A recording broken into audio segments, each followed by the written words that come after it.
साथियों नमस्कार। जैसा कि कहा जाता है, राजनीति दांव पेच, संभावनाओं और अवसरवादिता का खेल है और इस खेल में न कोई दोस्त और न किसी का स्थायी दुश्मन होता है।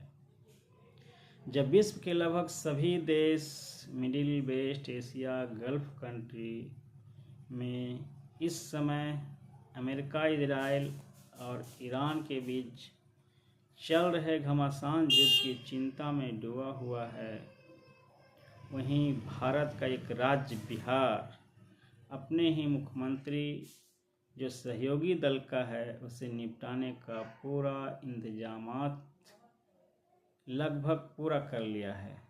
तो साथियों, आप सभी समझ गए होंगे कि मैं किस टॉपिक या घटनाक्रम की चर्चा आपसे साझा करना चाह रहा हूँ। जी हाँ, आज हम आपसे सुशासन बाबू का राज्यसभा में जाना दिल्ली कूच करने के बारे में बात कर रहा हूँ। वैसे तो सुशासन बाबू का चेहरा का इस्तेमाल बीजेपी बखूबी पिछले एक दशक से लगातार करती आ रही थी, पर जिस प्रकार से अचानक उन्होंने दिल्ली का रास्ता चुना, उनका मर्जी कम मजबूरी ज़्यादा झलकती है। इतने बड़े कद और कुशल नेतृत्व वाले नेता की राजनीति से अंतिम विदाई खुशनुमा माहौल और बाजे गाजे से होनी चाहिए थी। उसके उलट लाचारी और बेबसी जैसा ऐसा गमगीन माहौल जिसमें नेता न अपने समर्थकों को और न ही सहयोगी दलों को कोई प्रेस कॉन्फ्रेंस तक कर पाए, क्या समझा जाए। इसके साथ ही साथ खुद गुलदस्ता लेकर गृह मंत्री अमित शाह को भेंट करते भी नजर आए हैं। इससे अब तक तो भी जो भी छुटभइये राजनीतिक दल और इसके नेताओं जो अब तक जाति पाति और अगड़ा पिछड़ा की जोड़ तोड़ कर राजनीति कर रहे हैं, उसके लिए एक सबक भी है। बीजेपी ठीक उसी परजीवी और मरबेल की तरह है जिससे वह पोषण और ऊर्जा लेती है और उसे ही धीरे धीरे समूल नष्ट भी कर देती है। परंतु अचानक राज्यसभा में चले जाने को मजबूर होना और मुख्यमंत्री जैसे पद छोड़कर क्या राज्यसभा का सदस्य बनना अधिक गरिमा और प्रतिष्ठा का पद तो नहीं है। इसे तो धनखड़ का पार्ट 2 ही समझा जाए। पर ऐसा क्या हुआ? कुछ न कुछ तो गहरी साजिश राज की बात है, जिसे सुशासन बाबू बताने से हिचक रहे हैं। सूत्रों की माने तो उनके सभी 12 लोकसभा सदस्यों का अंदर ही अंदर बीजेपी से साठगांठ बिठा लिया गए थे और इधर इनके बेटे का नाम दबी जुबान से ही सही चर्चा में आ रहा था कि शंभू गर्ल्स हॉस्टल कांड जो नीट छात्रा से संबंधित था, उस केस में इनके बेटे पर भी आंच आने की गंभीर आरोप लगने जैसा हो रहा था, जिसे पप्पू यादव सांसद और अमित कांत दुबे पूर्व आईपीएस बार बार उजागर कर रहे थे। हो सकता है इसी 2 कारणों की इसमें गिरफ्तारी भी उनका हुआ था, पप्पू यादव जी का। खैर, अब तो सुशासन बाबू के द्वारा राज्यसभा के नामांकन का पर्चा भी भर दिया गया है और एनडीए प्रत्याशी की बहुमत संख्या भी होने के कारण जीत भी सुनिश्चित है। इस प्रकार राज्यसभा सदस्य होते ही अधिक से अधिक कुछ माह बाद स्वतः मुख्यमंत्री पद त्याग हो जाएगा। ऐसे सुशासन बाबू के द्वारा एक वाक्य आया है कि 1 माह का समय और है। इसमें बिहार में 5 प्रत्याशी का चुनाव होना है, पर लालू प्रसाद की पार्टी आरजेडी के उम्मीदवार के रूप में एडी सिंह जो भूमिहार समाज से आते हैं, उनके पास थैली और ताकत की भी मजबूती है। तो आसान नहीं है कि एनडीए के 5 उम्मीदवार जीत पक्की कर ले, क्योंकि आरजेडी के 25 सदस्य, कांग्रेस के 5, एआईएमएम के 6 सदस्य, 3 माले सदस्य, आईपी गुप्ता का 1, कुल मिलाकर 41 पूरा हो जाता है, जो जीत के लिए हासिल करने के लिए होनी चाहिए। पर वह नीतीश कुमार जो 1974 के जयप्रकाश नारायण की परंपरा, कर्पूरी ठाकुर के अगड़ा पिछड़ा के समाजवादी सिद्धांत पर चलते हुए 2025 से लेकर अब तक 2026 मार्च तक बिहार के मुख्यमंत्री रहे और केंद्र में भी अनेकों बार कैबिनेट मंत्री भी रहे और बिहार की जनता का जनादेश समाजवादी नेता के रूप में प्रचलित होकर अब तक बने रहे। बीजेपी के न चाहते हुए भी भारत में प्रथम बार एवं बिहार में अकेले दम पर जाति जनगणना कराना, सरकारी नौकरियों में लगभग 65% तक आरक्षण सीमा पास कराना, जो कि न्यायालय द्वारा अटका दी गई, और इतना ही नहीं, पिछड़े जातियों के लिए ग्राम पंचायत में भी आरक्षण का सीमा निर्धारित करना इस सुशासन बाबू की खूबियाँ थी। तो सुशासन बाबू को अब तक केवल इसके नाम पर ही वोट मिलता रहा था। इस बार तो हदें भी पार कर दी गई। वह था SIR और प्रत्येक जीविका दीदी और स्वयं सहायता समूह के दीदियों के अकाउंट में डायरेक्ट 10-10 हज़ार रुपये का पारितोषिक राशि जो काम के लिए दिया गया था, रोजगार के लिए दिया गया था, और वह उस समय जब आदर्श आचार संहिता लगा था। यह केवल और केवल सुशासन बाबू के नाम पर वोट बिहार की जनता ने जनादेश दिया था, परंतु अचानक इस बिहार की जनता का जनादेश को बीजेपी के हाथों में धोखे से देना या लाचारी वश देना उनकी सुशासन पर एक बड़ा लांछन होगा।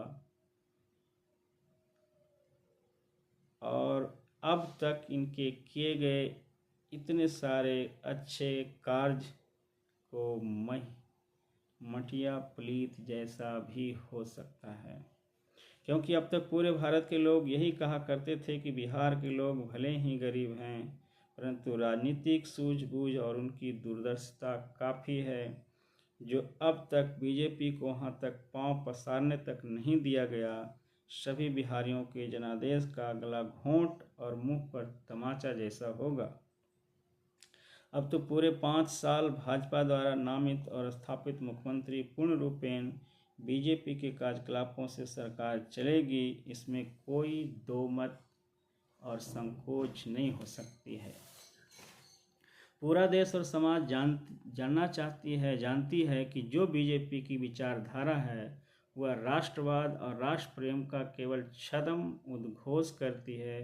भीतर से तो वह असमानता, जाति विविधता और मजदूर विरोधी विचारधारा है, क्योंकि जिस प्रकार से सार्वजनिक क्षेत्र के प्रतिष्ठानों को धीरे धीरे खत्म करती है और उसमें आउटसोर्सिंग के तहत PPP पब्लिक पीपुल पार्टनरशिप के तहत पूंजीपतियों को उसमें घुसने और हावी होने का मौका देकर इसमें अपना हित साधना, चंदा और धंधा के रूप में पूरा करती है, इसके लिए वह कभी भी अकेले सत्ता में सरकार बनाने में सफल ही नहीं हो सकता है। इसीलिए वह हमेशा छोटे छोटे राजनीतिक दलों जो जातीय, क्षेत्रीय और धार्मिकता के नाम पर चल रहा होता है उसका सहारा लेकर सरकार में आती है, और वह अजगर की भांति धीरे धीरे अपने ही सहयोगी दलों को निगल लेती है। उदाहरण भरा पड़ा है। पंजाब में अकाली दल, उत्तर प्रदेश में BSP पार्टी, महाराष्ट्र में शिवसेना को तोड़कर एकनाथ शिंदे और उद्धव को अलग कर देना, पहले मुख्यमंत्री और बाद में उप मुख्यमंत्री बनाना, महाराष्ट्र में ही NCP का 2 धड़ा बांटकर अजित पवार को उप मुख्यमंत्री बनाना, जिनका एयर क्रैश में जीवन भी चला गया है, बिहार के लोजपा का चाचा भतीजे में लड़ाकर तोड़ देना और कमज़ोर बनाकर फिर शामिल करना, दिल्ली की आम आदमी पार्टी जो बीजेपी की बी टीम के रूप में काज किया करती थी, उसे कांग्रेस के नेपथ्य में ला दिया और फिर उसके मुख्यमंत्री अरविंद केजरीवाल, सिसोदिया और जतेंद्र जैन को शराब घोटाले में जेल जाना और फिर हाईकोर्ट से बरी कराना और उसके बाद वही अरविंद केजरीवाल आरोप कांग्रेस एवं अन्य दलों पर लगाना, ये सब नाकाफी है कि बीजेपी किस तरह से काज करती है। और इस तरह से आखिरी समय में बिहार में भी झंडा लगभग गाड़ ही दिया है। इसके लिए वह सभी राज्यों में हनुमान, सुग्रीव और जयचंदों को ड्यूटी पर लगा रखा है। उन्हीं जयचंदों को समय और वक्त आने पर एम्स और दुर्घटना जैसे कारनामे के तहत भविष्य के कांटों तक की सफाई कर देती है। अंत में कुल मिलाकर बिहार की जनता का जनादेश को जिस प्रकार से सुशासन बाबू और उनके सहयोगी दलों ने बीजेपी के हाथों गिरमी, धोखे या चालबाजी से रखने के जो प्रयास किया है, बिहार की जनता उसे याद रखेगी। इस वर्तमान समय में जब तृतीय विश्व युद्ध जैसी खतरा मंडरा रही है, जो कि भारत में भी उसे अछूता नहीं रह सकता है, उस वक्त भी बीजेपी अपनी सत्ता और जोड़ तोड़ की राजनीति में ही ज़्यादा दिलचस्पी दिखाना यह सोचने और समझने के लिए काफ़ी है कि इसका प्लान और मकसद क्या है। देखना केवल बाकी है अगला नंबर किसका और कहाँ की बारी है, क्योंकि चुनाव बंगाल में भी है और 2 वर्ष बाद उत्तर प्रदेश में भी। परंतु देखा जा रहा है कि राज्यसभा के नामांकन के बाद बिहार के मुख्यमंत्री नीतीश कुमार जी फिर उत्तर बिहार सीमांचल के जिलों में दौरा शुरू किए हैं और उनका पुत्र निशांत कुमार भी जदयू का प्राथमिक सदस्यता ले चुके हैं और वह भी अपने पिता के कदमों तले उत्तर बिहार के सीमांचल में ही दौरे को प्लान बनाए हैं। और जैसा कि सभी जानते हैं, नीतीश बाबू का राजनीति की शुरुआती कैरियर उसी दौरा और सम्मेलन के साथ हुआ था, लेकिन जब चुनाव का समय था तो उस समय नारा चली थी 25 से 30 मुख्यमंत्री नीतीश, पर बीजेपी ने ऐसा कर दिया कि 26 में ही टाँय फीस, 26 में ही टाँय फीस।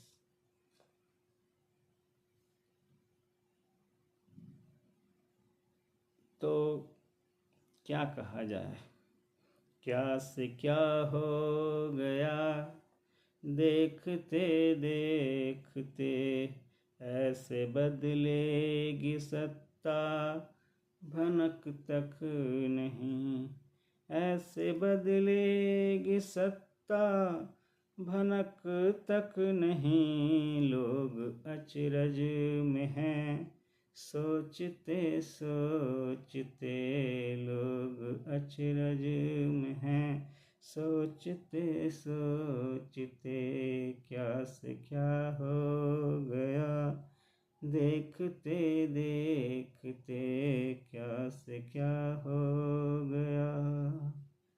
पर ये तो होना ही था, जिस तरह से लगभग 5-7 वर्षों से दोनों में शाह मात का खेल चल रहा था। धन्यवाद। आगे जो भी अपडेट होता है आप लोगों के साथ साझा करेंगे। जय भारत, जय संविधान।